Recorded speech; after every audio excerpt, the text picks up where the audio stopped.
Afternoon for another destination talk, this time about Barbados, a nation of wonder. Let me begin with a couple of housekeeping notes. I had breakfast this morning with a lady whose name is Pat. Pat, are you here? She's okay. I'll save the announcement for Pat till she gets in here. I meant to tell you yesterday, before I start that, my mind is scattered this afternoon. Do you remember the old cartoons where somebody would be standing in front of a desk and the trap door would open up in front of the desk and the character would stretch out and drop through the hole in the floor? The stage is open right here in front of me. I think that's, if I get out of line, the captain will make the ship go oops, and I'll disappear. So if I do disappear, you know what happened. I wanted to tell you, I was tormenting Bonnie yesterday and told you that today's her birthday when it's not, and it was my old girlfriend's birthday, and I made the mistake accidentally the first year. I wanted to tell you that when Bonnie and I started pastoring back, 45 years ago, we had signals. If I was being too soft, and she almost never used this signal, she'd go like this. If I was being too loud, she'd go like this. If I was being too long, she'd go like this. She's sitting back there, my timekeeper. If I get that signal, I'll cut it short. We're okay until Batman arrives at 2:30. I'll try not to keep you that long. You'll wear out long before then, but leave some time at the end for some questions. Somebody came up to me a moment ago with a question, and one of our fellow travelers called me yesterday and asked the same question, basically. What is the most valuable resource in St. Lucia, in Barbados, in all of the places we're stopping? And with due modesty, I said, me. And you. We are the most precious resource in these islands. I'm going to talk to you again about the sugar plantations, this time on Barbados. There's still a little bit of the sugar industry, but it's long gone, and if it weren't for folks like us stopping, the islands would not have the success they do. So I tell you that to put your mind at ease. They're going to take care of us. When Paige was doing the shopping talk, she said that the ship had researched the stores where you go and found quality, honesty, character. And you'll find probably tonight, if it's like every other cruise that we've done, in your stateroom some information about places to see if you go into town on your own. They've researched those as well, so you're safe. The point I was making yesterday was if you're on a ship's tour and it's late getting back, the ship will wait for you. If you go on a private tour and you're late, we'll see you at the next stop. But you're safe on the islands. You're their most precious asset, their most precious commodity, and they're going to take care of you. Pat, you asked me what to do in Savannah, and if any of you are going to Savannah, after you get home, go to the Art Museum in Savannah, to the Offering of the Angels. It's an art exhibit that comes from the Uffi Gallery in Florence, Italy. There are 44 works of art, tapestries, paintings and whatnot by grand masters. And they have the theme around the Madonna and Child, the Eucharist, and angels. And it's 44 works of art that is in Savannah. They'll be there for several months. Then they go to Wisconsin to Madison. I'm not sure where it goes to after that. And I know that because it was in Fort Lauderdale, and we go in and out of Fort Lauderdale, and occasionally I'll talk about Fort Lauderdale on the way home, not this trip, but I remembered it. That's the thing. To remind you, on Sunday morning, I'm going to be doing an interdenominational worship service in some enchanted evening, deck 6 aft. Starts at 8 o'clock. You're all invited. And it's not, I'm a Methodist pastor, but it's not going to be a Methodist service. It's going to be an interdenominational Christian service. At 2:30, when we sail on Sunday, I'm going to do my next talk on Aruba, Bonaire, and a hint of Curacao. And then when we leave Aruba, 2 talks on pirates. Pirates of the Caribbean and famous and not so famous pirates. And I'll introduce you to quite some characters, including the most famous pirate of all time, the most wealthy, the most successful, not the most famous, who was a lady. But hang on to that. That's for a couple of days from now. Barbados is completely in the Atlantic Ocean. Now, the Bajans, and that's what they call themselves, it's a contraction of Barbados. You see it's drawn with a red circle on any of the 3 screens. The Bajans say that if you're on the eastern coast, you are an Atlantic citizen. If you're on the western coast, you are a Caribbean citizen. So they'll allow that. But for the most part, they consider themselves to be in the Atlantic.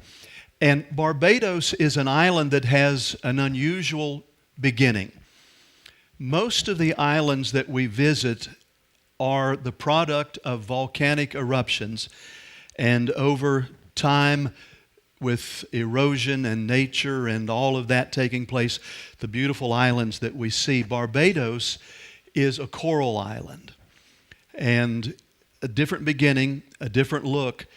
And if you go out to Bathsheba, now you probably say Bathsheba, the lady who got into the adulterous affair with King David and caused all kind of trouble. Wasn't her fault. Kings ought to know better. I'll preach on Sunday. Shut up, David, and go on. Bathsheba, or Bathsheba as they call it, has a lot of these coral formations that have been weathered over the years by the ocean. And you'll get a glimpse of some of the original part of the island, how it looked way, way long ago. But a different beginning, a different start. Now, the island was originally called Ichiroganem by the Arawak Indians.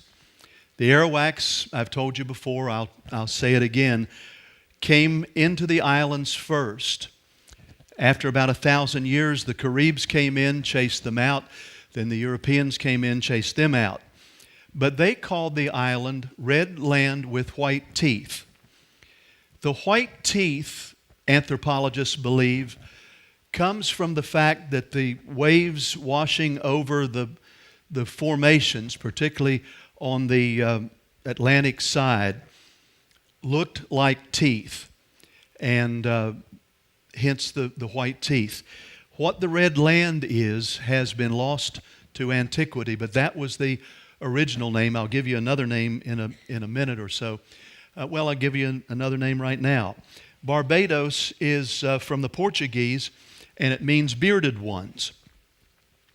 The Portuguese were the first Europeans to come through the area. They didn't stop, they didn't settle, they didn't colonize Barbados. But either looking at these bearded trees or the waves, or perhaps the Carib, who were the indigenous folk at the time, had beards. They called the place Barbados, the bearded ones. Now, Barbados flag is, and yesterday when we were talking, light caught off of my Zoom, and if it does, it makes a flash on the screen behind me. If I'm standing wrong and it does that, wave at me so I can do something different so it doesn't distract you. The flag of Barbados has some features that you'll find in common in several of the islands. The first thing, though, is not one of the commonalities. In the middle is the trident, which represents Neptune, the god of the sea. The obvious fact that the island in the middle of the sea, with the reference to the mythology and so forth, the trident, though, you see is broken. I'll show you on the big screen. Out here on the sides, the trident is broken. They did that so that they could demonstrate that the island has broken free of colonialism and is now on its own.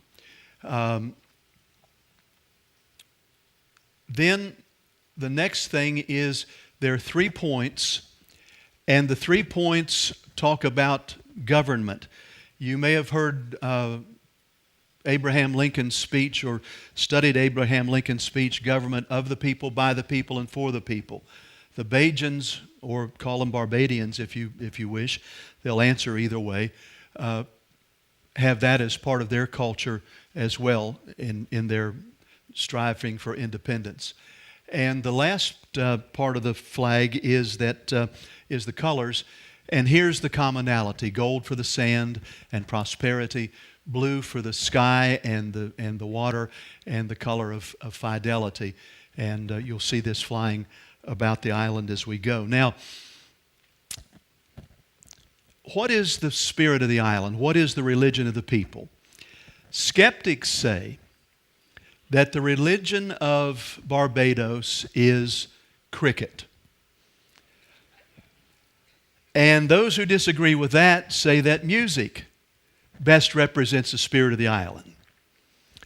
And those who disagree with that say the picture in the bottom right-hand corner, which is a rum shop, is actually the religion of the island. That there are more people at the rum shop than there are in church. Well, the skeptics are wrong. The religion of Barbados, the spirit of the people, is religion. This is an island that has a lot of religious history and a lot of religious influence. And it begins with the fact that there are more than 100 denominations and more than 300 congregations. There is still a Sunday afternoon hymn sing on national television, where quartets come in and soloists come in and perform live in front of the cameras, broadcasting every Sunday afternoon. Now, not only Christian congregations, there is a thriving Jewish community. There are representatives from Eastern areas like Hindus and Buddhists. And there's a conglomeration that came in with the Africans who were forced here as slaves. And they could just get a glimpse of Christianity. They weren't allowed to really get involved with it, but they saw some bits and pieces and combined it with some of their history. And so that's part of the denomination and the flavor as well. And the next sentence is incredible. At a time when Europe was not religiously free, at a time when there was not toleration of other religions in Europe, and you remember the Pilgrims and other explorers leave home for religious freedom. The same Europeans who came and settled Barbados bring religious toleration and religious freedom. It was always a part of the island and its history and its culture. The Anglican Church was the first Christian church on the island. Almost every parish still has a standing Anglican church. Now, the ones you see are not going to be original typically. I can't think off the top of my head of any of the Anglican parish churches that are the original ones, because fire and hurricane have destroyed many of the original buildings. But the Anglican church was first on the island, and a church in almost every parish. And as I hinted, many traditions, many combinations. So the spirit of the island is, in fact, a religious spirit. And an Anglican church is representative here. And also, not just the big cathedral-type church, but you see this little Wesleyan Holiness Church is representative also of some of the faith traditions on the island. Somebody asked me, and I'm embarrassed as a United Methodist pastor to tell you and to tell my questioner, I don't know the answer to the question of how the Wesley brothers got to the Caribbean. Because on virtually every island there is a Methodist church, a Methodist presence, or in this case, a Wesleyan tradition, which is a little different than a Methodist. I do know that John Wesley went to Savannah.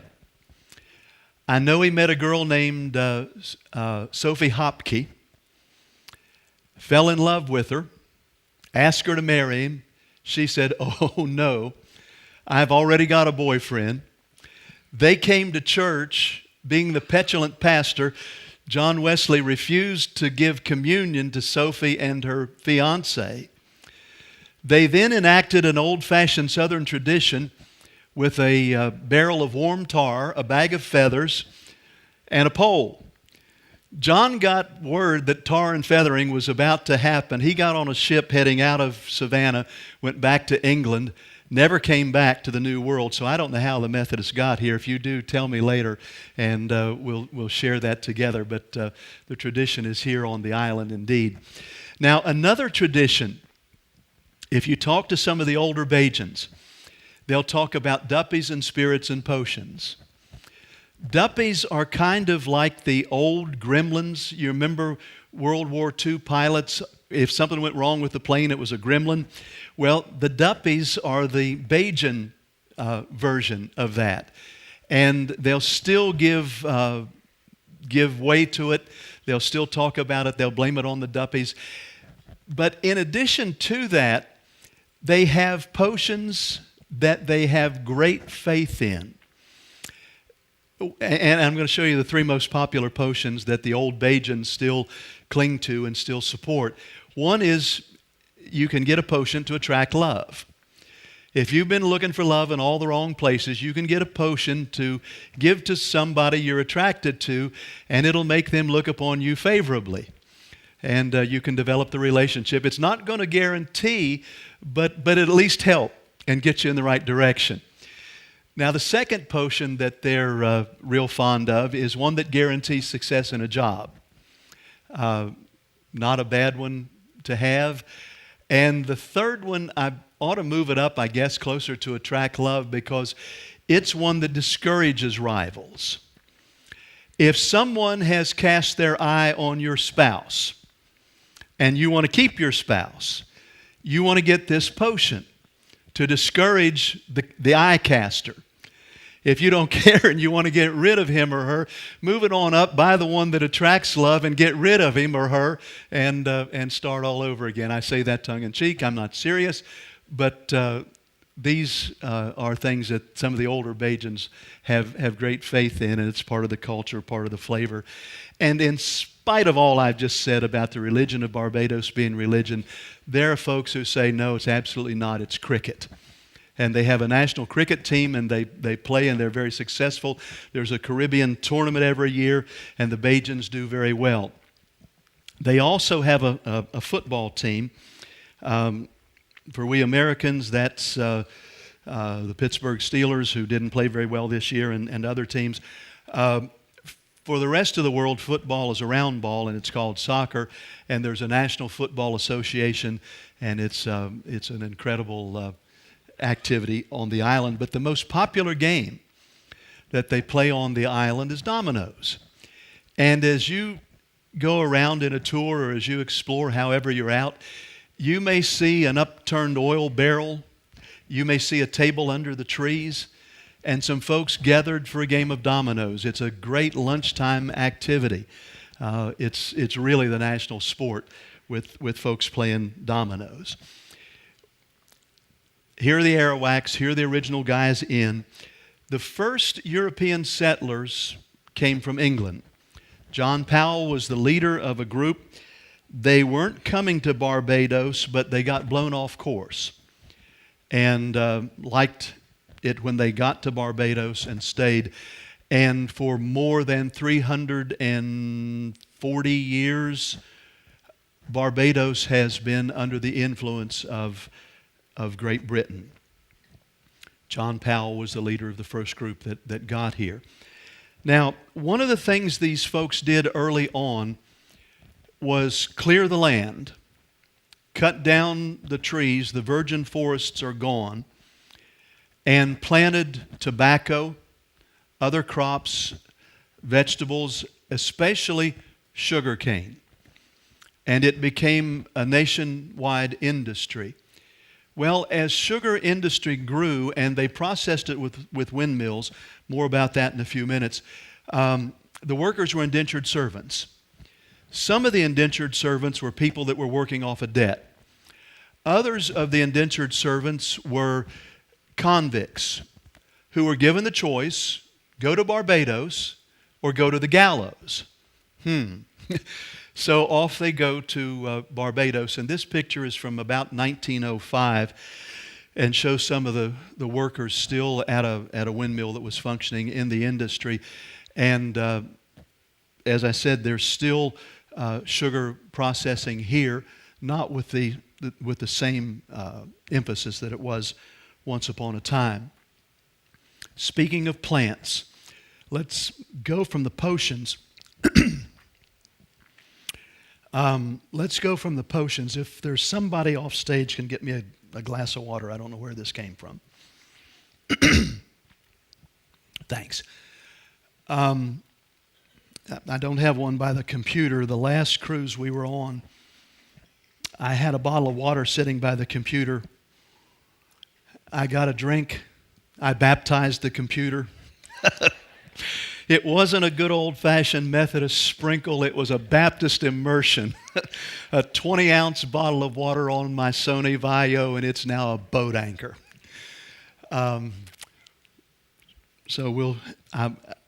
It's coming back. Let's talk about some home remedies. A glass of water is good for a scratchy throat. Not all of the native plants were destroyed when they cut down the forest. There's still some 700 native plants that are growing on the island. There's a place that you can visit. Thank you. Let me pause, get a swig, get that away from the computer. My wife will shoot me if I get it anywhere close to it.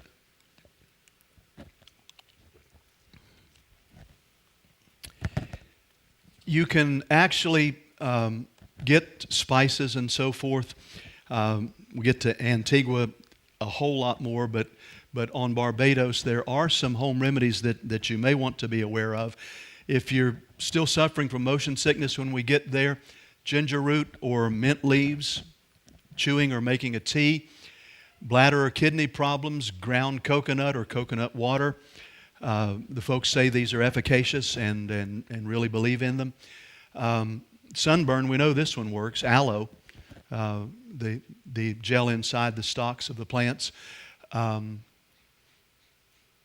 flu-like symptoms, baked or boiled prickly pear cactus. If it's better than Tamiflu, I'm going to get some. For general good health, enjoy peanuts. Now that's good. A Georgia boy, that's good. And speaking of health, George Washington, you're looking at an early picture before the Revolution. George had a brother named Lawrence. Lawrence became ill and came to Barbados. It had a reputation for being healthful, and he had tuberculosis, and it was a place that could come and could recover. And George came with him. Now, George got smallpox while he was here. He recovered from it, became immune to it. But while he was on the island, he watched the British forces drilling, watched their mock battles, watched their formations. When he is called to lead the Continental Army, he has an inside track to how the British work. And so not only does Lawrence get better and George gets better, but George also has an inside information on British forces to help in the War of Independence. Well, we've got to get around the island. There are 11 parishes in Barbados. There were originally 6, divided the nation into 6 sections, 6 parishes. There were some more wealthy folk who came and wanted land, so they divvied it up, made 11. The 11 parish system is still in effect today. And for the next 20 minutes or so, we're not going to ride in a surrey with the fringe on top. I'd like to take you on a surrey ride. But to get around 11 parishes, we're going to have to do a Ferrari with the pedal to the metal. So here we go. Now we're going to start in St. Michael's Parish. We're going to go around the coast, St. Lucie, come back, then go inland. And many of the places I'm going to talk to you about are accessible through ship's tours and crew out on buses and whatnot. We're going to dock at Bridgetown, which is the capital of St. Michael, of the whole island, and half of the island lives there. Bridgetown started in 1628. The Carib Indians built a log bridge across the river that divides Bridgetown into north and south. Bridgetown is the name from today. Parliament Building is one of the things you'll see when you get off the ship. It's relatively close in. And St. Michael's Cathedral, George Washington worshiped here. This is not the original. This one dates from the 1800s. After a hurricane, it was rebuilt. Central Bank is the the tallest structure on the island. It's 11 stories tall. It's in Bridgetown. Now, the baobab tree, you see the designation, one of the 7 wonders of Barbados. The Tourism Board of Barbados has gone through this incredible island, and they have picked out 7 things and market them as the 7 wonders of Barbados. Things of history, things of culture, things that are incredibly important to them, and I'm going to point them out to you as we tour around the island together. The baobab tree is number 1 on the list. It's in St. Michael's, and as we go around, we'll come to some of the others. The circumference is 55 feet. It takes 15 adults holding hands to stretch around the tree. Now, the tree is not native to Barbados. No real idea how this 250 to 270-year-old tree got here, probably as a seed on a slave ship, because the baobab tree is incredibly important in Africa. I'll give you a quick look at that in a moment. But in November of 2011, one of the local news media in Barbados, without checking its facts, they would never do that in America, right? Without checking its facts, said the baobab tree is going to be cut down for a transportation safety feature. Well, you can imagine one of the national treasures is going to be cut down so they can have a turning lane.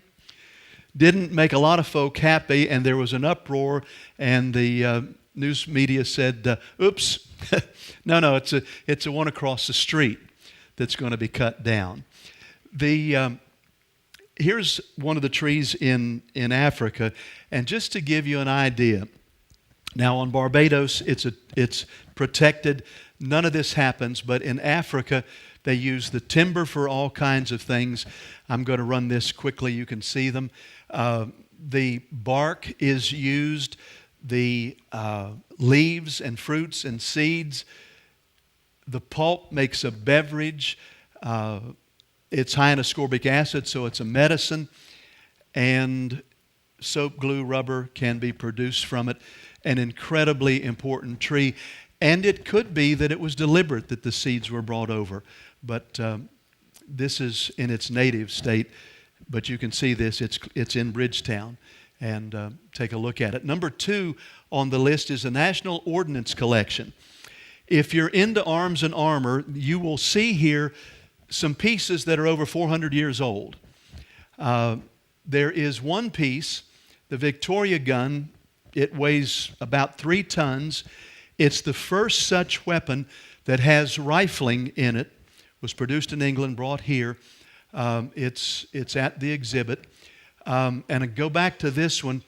As Paul Harvey used to say, no known reason, but these weapons are pointed at the racetrack.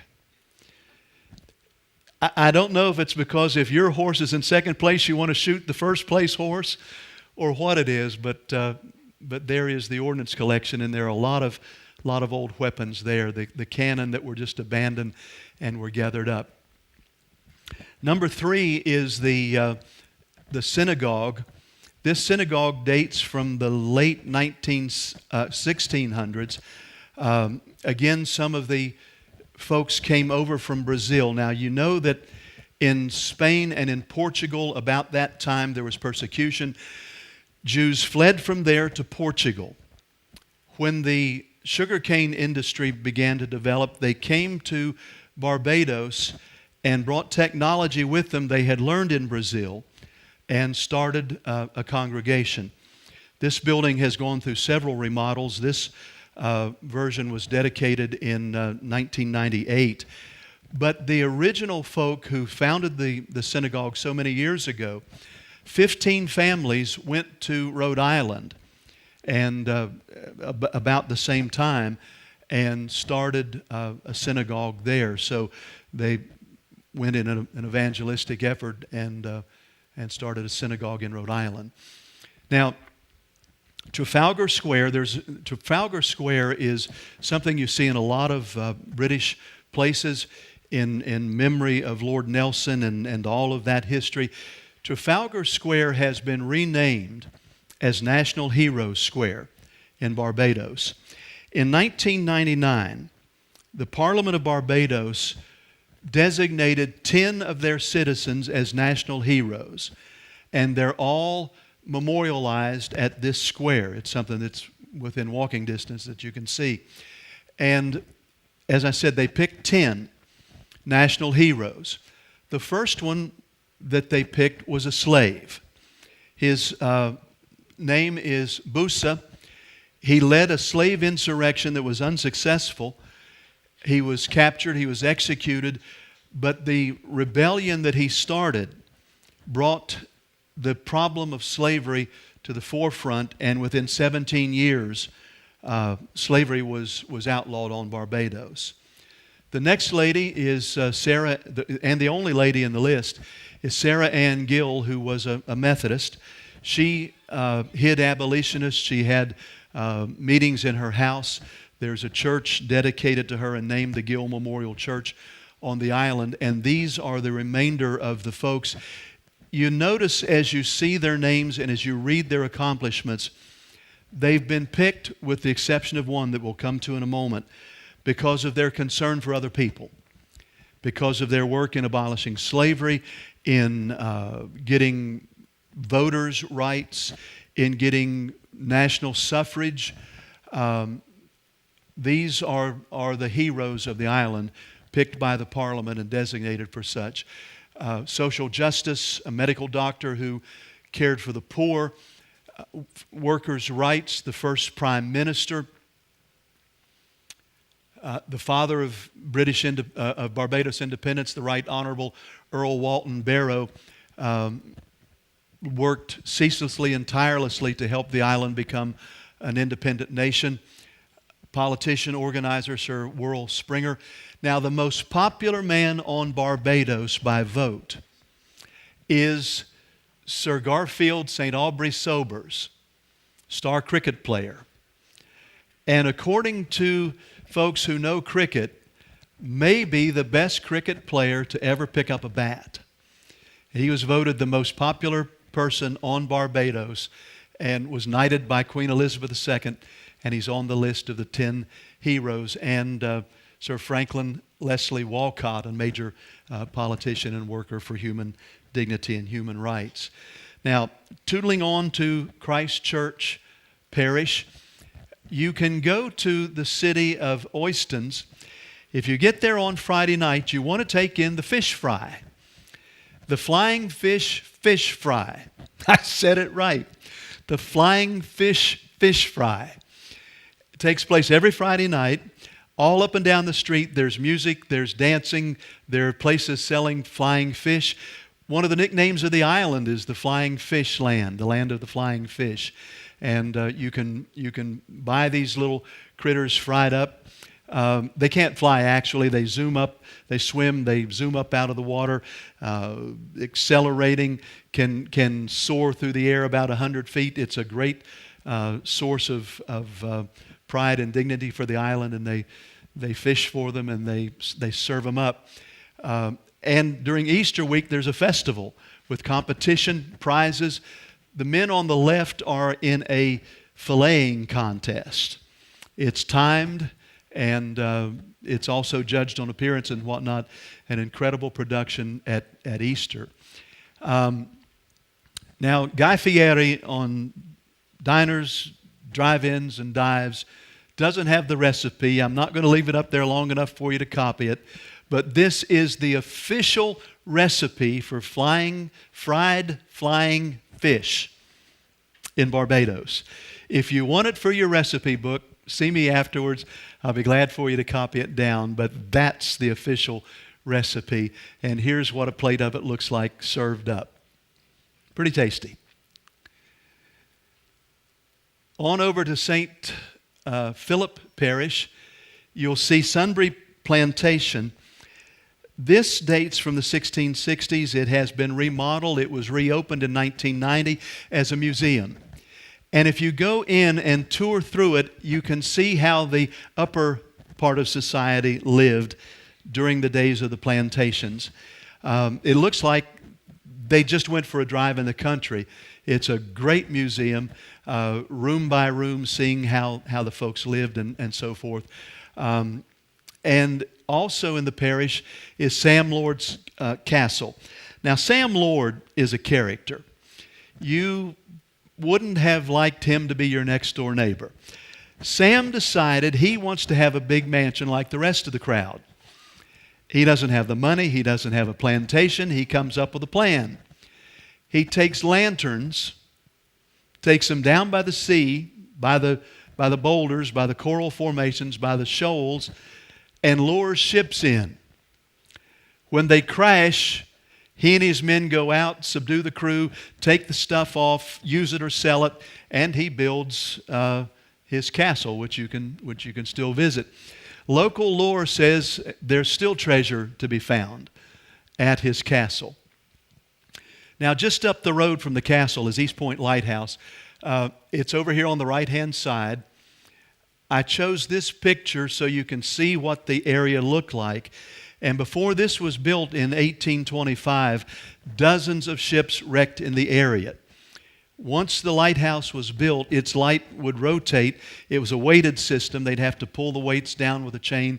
They would slowly go down. The light would turn. It would broadcast out about 20 miles and saved a lot of lives and a lot of ships, and a beautiful, picturesque area there in St. Philip Parish. Speaking of shipwrecks, if you're going diving, there are some incredible shipwrecks in Barbados. I'm going to show you three. Two of them were put there deliberately for your enjoyment. This first one from 1919 was a French ship that was deliberately sunk, but it wasn't done for our enjoyment. The crew of the Barrowan liked Barbados and wanted to stay. The captain said, "Over my dead body in a sunk ship." They said, "Well, Cap, you can live. We're sinking the ship." And it's only 100 yards offshore, and it's a great dive site. Most of these are around on the Bridgetown side. In fact, I think they're all around on the Bridgetown side. If I'm wrong, somebody who's a diver, please correct me. The Bajan Queen was deliberately sunk by the government. It was at one time a tugboat called the Pelican. It became a party boat. The government bought it, cleaned it, towed it offshore, and sunk it as a dive site. As is the Strava Nikita. The Strava Nikita was a Greek ship. It caught fire in 1965, sailing to Barbados from Ireland. It was towed into Barbados. The city bought it, cleaned it. They took all the brass and everything they could salvage out of it. They cleaned all the oil and pollutants out of it and towed it offshore and sunk it as a dive site. It's one of the most popular in the area,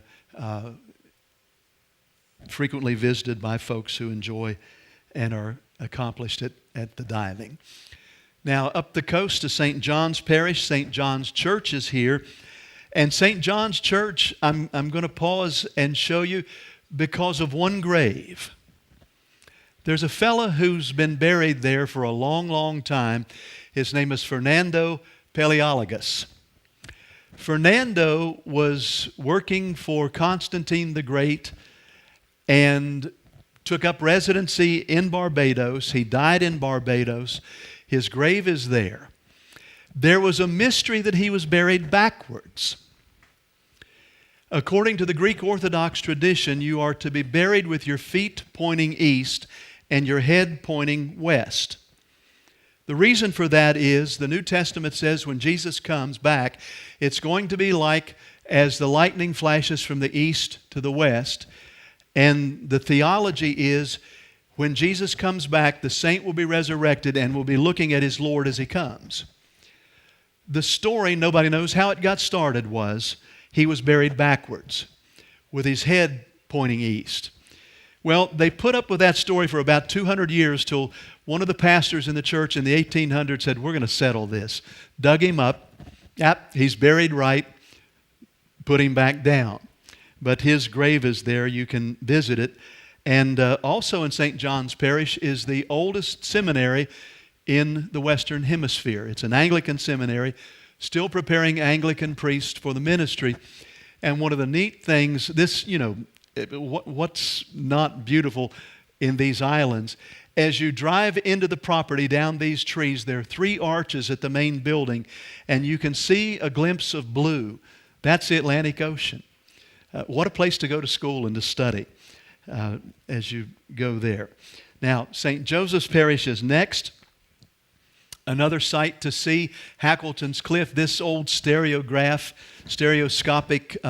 view from 1865. Notice the structure here, and in a modern view, it's on the other side of where I'm flashing the red light. Now, I want you to look down at the waves and the white coming up on the shore. That's the milk that Bathsheba bathed in that gives the place, Bathsheba, its name. And let's go on down into Bathsheba. Take a look again at some of the incredible formations that are there. This is probably my favorite spot in Barbados, and a number of the tours go out to it. It's just so incredibly beautiful. Walk along the beach and photograph the coral. There's a restaurant about a half a mile back from where I'm standing taking this picture. You can have flying fish. On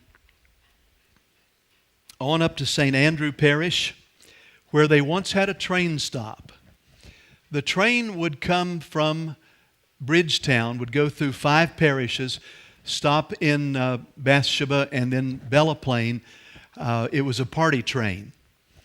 Folks would ride it. There was music, there were bands, there was booze, and you had a designated driver, the train engineer. And it was real popular for that. It covered 24 miles. It went over 98 bridges. One of them here is still standing. This is a first-class carriage. U.S. price 24 cents. Barbadian dollars 48 cents. Coach was 6 cents American. And you say, well, that's not so bad, but in that day, the average worker made $1 in Barbados money. And so it's not all that inexpensive. That was $1 a week. An actual photograph from the train. Maintenance problems, finance problems. The government wouldn't fix the tracks. The train went out of business. They tried a trolley line. The trolley line failed. But there are still some places that you can see the remains of it. And also in St. Andrew's Parish is one of 2 standing, complete windmills. This is one, Morgan Lewis Mill. The other one is on Antigua. There are about a dozen windmills that you can see on Barbados. Beautiful painting by a local artist. And here's one of the remaining windmills. There's a dozen of them in some state of repair or whatnot, but the Morgan Lewis is the last complete windmill on the island. Now, I said Barbados or Bathsheba is probably my favorite spot. In close second is St. Lucie Parish. And St. Lucie Parish is so spectacular. You stand along these cliffs and watch the waves crash up. You can go into Animal Flower Cave, so named because of the anemone. That's a tough one too. You remember Finding Nemo? The teacher said to Nemo, "Where do you live?" He says, "In an anemone." He says, "Don't hurt yourself, kid." Well, those things grow in here. And if the weather's good and the waves aren't high, there are stairs that you can go down in and actually wade in Animal Flower Cave. But a spectacular place where the waves crash, and it's incredibly beautiful. And depending on the weather, salt water may zoom up through that hole called the spout about 100 feet. Spectacular. Coming back down on around St. Peter Parish, you'll go to Barbados Wildlife Preserve. You can tour this one. And it's an incredible habitat. There are loose creatures, not fenced. They're wandering around. They have the right of way. The largest population of West Indian tortoises are here. A couple of pictures of these big creatures. Also, another spectacular creature is in residence there. I don't know what happened to my picture of the green monkey. The green monkey are in abundance in this preserve. Incredible creatures. They have cousins back in Africa.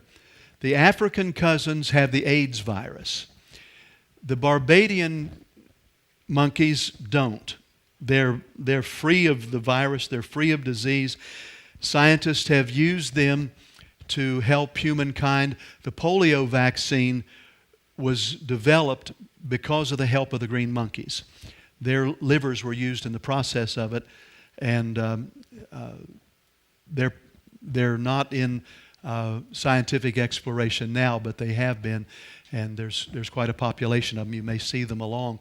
I'm showing you Green Monkey Golf Course, not connected to the preserve at all, but it's said that the 17th is the longest par 4 in the world, 523 yards with 200 yards of water off of the tee. My home is Augusta, Georgia.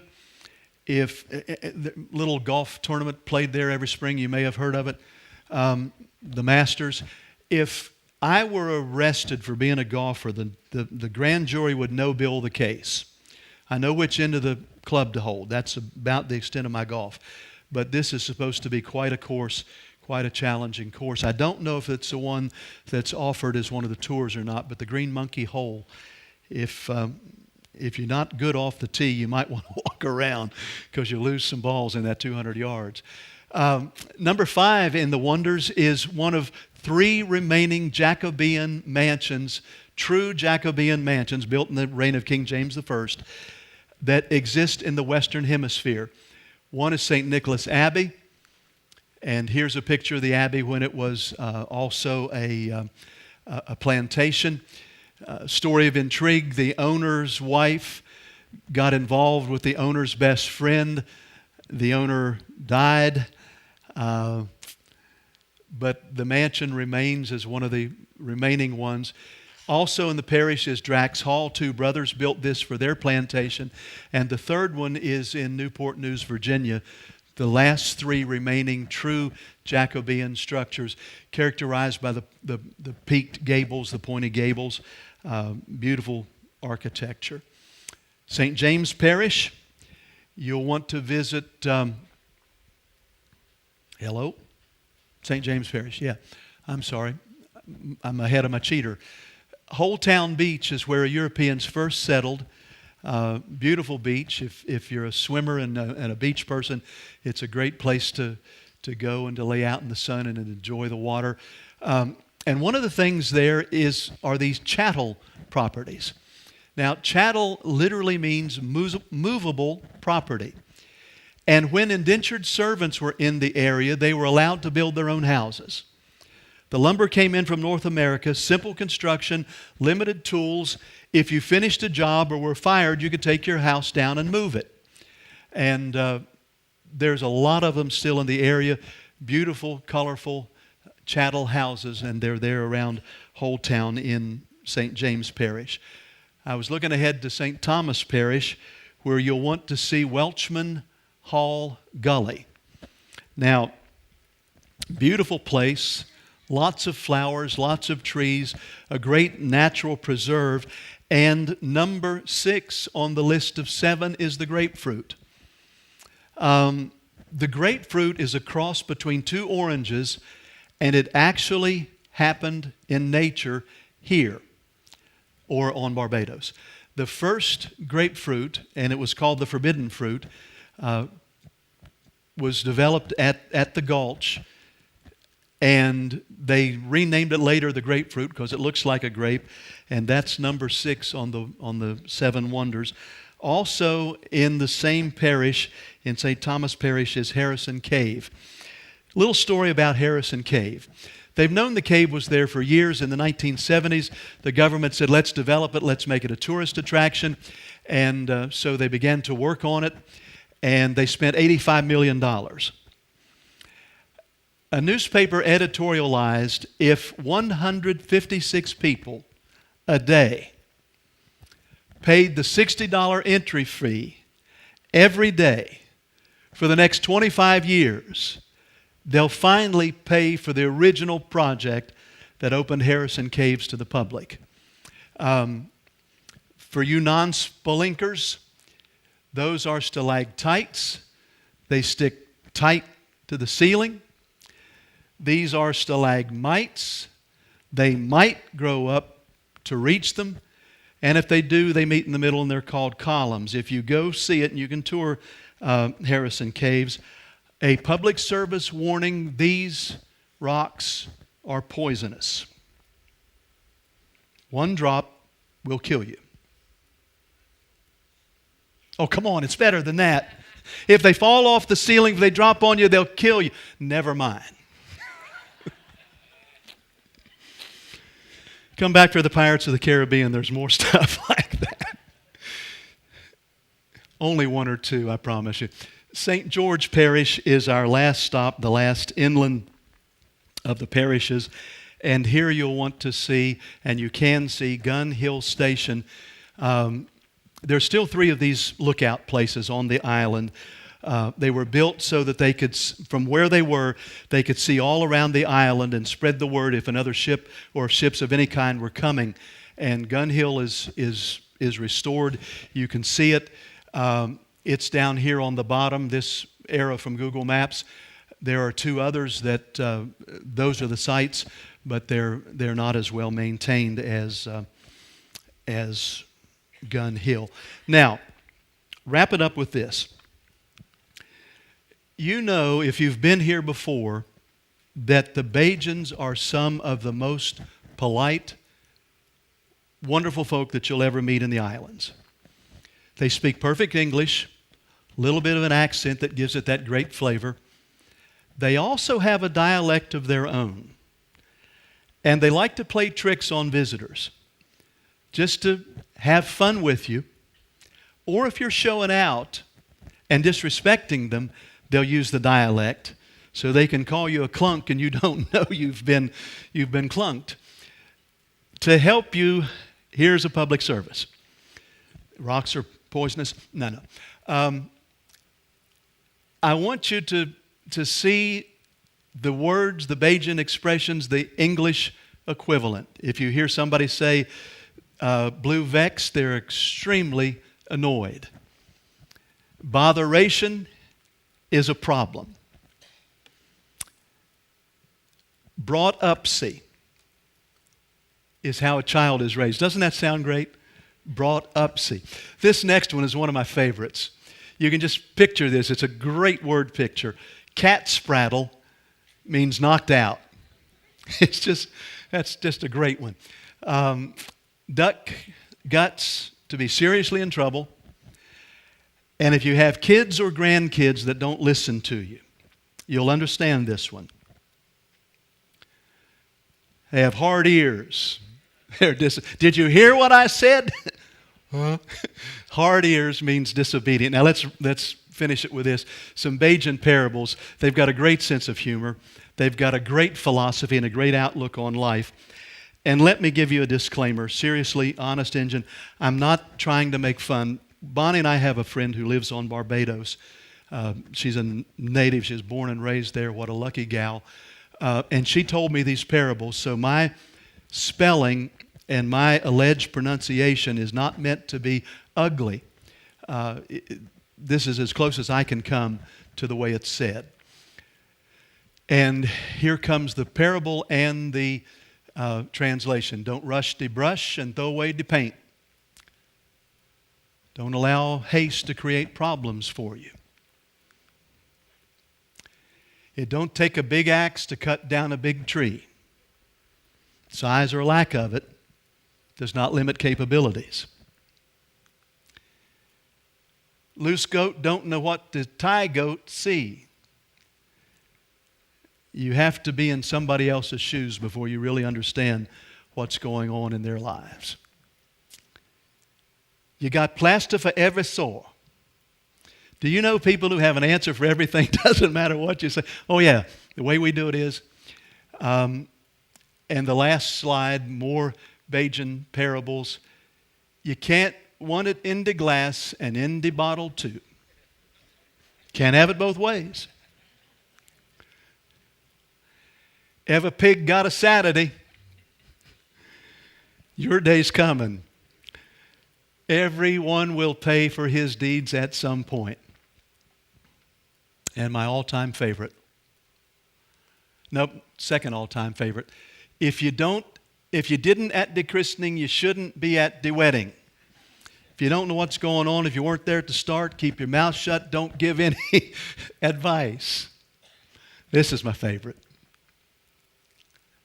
The higher the monkey climb, the more he show he tail. The more you show off, the more your faults are brought to the open. Do you have any questions for me?